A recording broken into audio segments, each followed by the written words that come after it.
Hello everybody and welcome back to Hardwired Dog Training. I'm Nathan Beatty and this is my assistants Bungie and Daisy, and today we're going to show you how to introduce two new dogs to each other, even if they're just puppies. One thing to note is that you shouldn't just meet a new dog by going up to them and just say hi.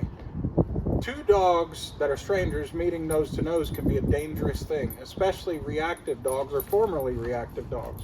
You see, he really wants to go over there to meet her, but I need to make sure he's focused on me and listening to me so that he knows just because you see another dog doesn't mean you can run over to him. And Daisy has to know that she has to listen to her owner as well. And so we meet through a barrier first so that they don't go all crazy, that they don't attack each other, and that they focus on us and learn how to interact with another dog first. Once they can do that, then we'll take the barrier away. Until then, we're going to use treats to get their attention on us. And so the first thing I'm going to do with Bungie is get him. Place, Bungie, place. Good boy. And so it's important that we have at least a little bit of basic obedience before this. Bungie. If you have another dog in your household, I would suggest doing this early on after you have some basic foundations with your puppy first. Down. Bungie. Good girl, Neil. Good girl. Good boy. Yes, good girl. And so all I'm doing is turning him around from the dog and trying to get his focus and attention on me, just like that. So he knows this is what I want from you. Bungie. Yes.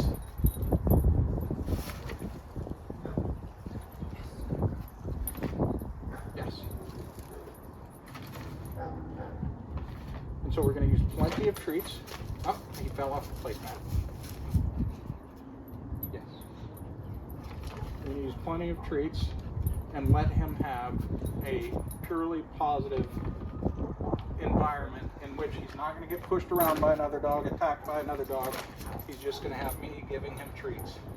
That way he learns, hey, when other dogs are around, if I focus on my owner, I get some treats. And if your dog doesn't take treats, like my older dog, sometimes takes them, sometimes doesn't, then just give them attention. Because that's what they're really here for, right? Is our attention. And since he's doing well, I'm going to go ahead and move him closer and try to put him in a sit. It's going to be harder for him to place. Uh-oh. Whoops. Oh, he got right back on it. There, I fell off. I need to get back on. Bungie. Free.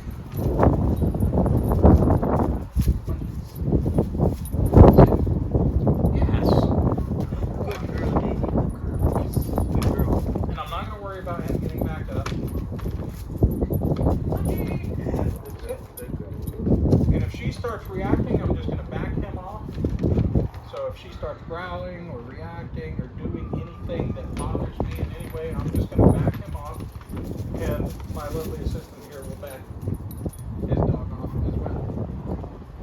That way they get away from each other, they have a chance to refocus and then come back and reintroduce. But if the growling happens a second time, then you pull them away, play with them, end on a positive note, and then address it later. And we do this as many times as is necessary. Getting some sharp teeth. Come on, buddy. So I'm going to take them through puppy push-ups. Sit, down, sit, stand, and bow. And we've worked on that a lot since day one.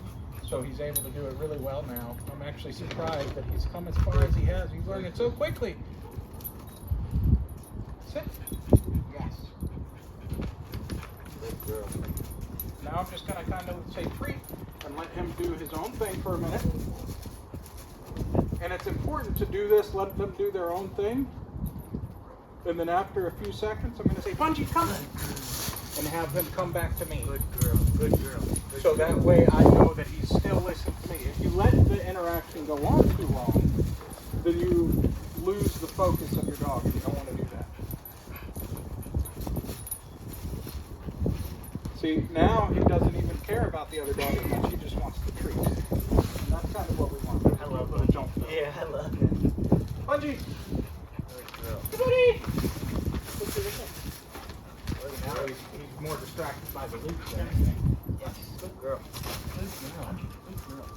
So I'm going to get him away from those. Place. It's interesting, he's more distracted by leaves than he is by another dog here. Nope, nope, Bungie. Not a big kid again. Place. Yes. That's what Daisy said. Good girl. You are being so good right now. Oh my goodness, good girl. That's 3 dogs. Since he lost focus a couple times, I'm going to wait for him to look back at me and give him another treat a couple times. Yes. That way we know he's ready to refocus and yes.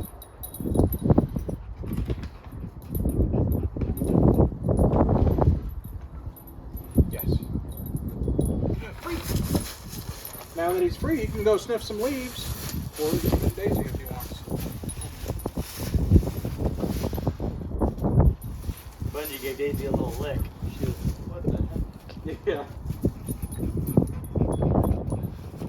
Come on, Bungie. Good girl. Come on. Sit.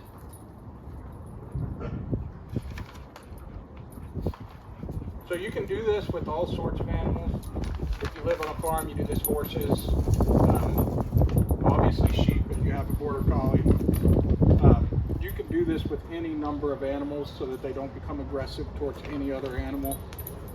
If you have birds in your house, you're going to want to train them around the bird cage. You have horses, you don't just want them to run up to the horses and start biting their heels. You want to introduce them through the stable barriers, stuff like that first. So this training session, it doesn't just apply to dogs, it applies to cats, it applies to dogs, it applies to parakeets and anything else as well. Bungie, come! Good girl, Daisy. Come. Just Good like girl. that. Good girl. Good girl.